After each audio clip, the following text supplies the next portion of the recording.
ఏంటమ్మా ఇంత ఆనందంగా ఉన్నావు? ఫస్ట్ ఈ స్వీట్ తీసుకోండి. ముందు విషయం ఏంటో చెప్పు. చెల్లెమ్మ ఆనందం అవధులు దాటిందంటే మోడల్ గా సెలెక్ట్ అయి ఉండాలి, లేదా చెల్లెమ్మకి పోటీగా నిలబడ్డ ఆ బుల్లెమ్మ రిజెక్ట్ అయ్యి ఉండాలి.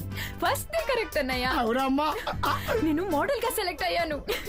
Repay agreement. మరీ అంత సంతోషపడకమ్మా. మా ఐదారు కళ్ళు కుళ్ళుకుంటాయి. వరే ఎవరి గురించిరా నువ్వు మాట్లాడేది? మీ చెల్లెల గురించే నాన్నగారు. అబ్బో తట్టుకోలేకపోతున్నాను అనసా. వరే అలా మాట్లాడకరా, అది నా చెల్లెలురా. మీ చెల్లెల్ని ఒక్క మాట అంటేనే తట్టుకోలేరు. మీ చెల్లెలు మా చెల్లెల్ని మోడలింగ్ గా చేయొద్దంటే నాకెలా ఉంటుందో చెప్పు. పెద్దవాళ్ళు ఏం చెప్పినా పిల్లలు మంచికే కదరా. మీ మంచి మడిచి సంచిలో పెట్టుకుని నాన్న. ఎట్టి పరిస్థితుల్లోనూ మా చెల్లి మోడలింగ్ గా సెలెక్ట్ అయిన విషయం మీ చెల్లికి చెప్పొద్దు.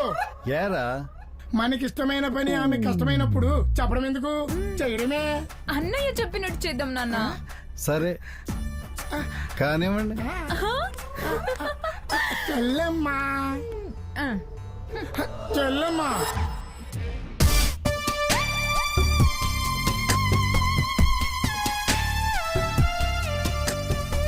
మత్తెక్కించే చూపులు, అను అణువు తడిమి తడిమి యాపిల్ పండులా కొరికేయాలనిపించే ఒళ్ళు.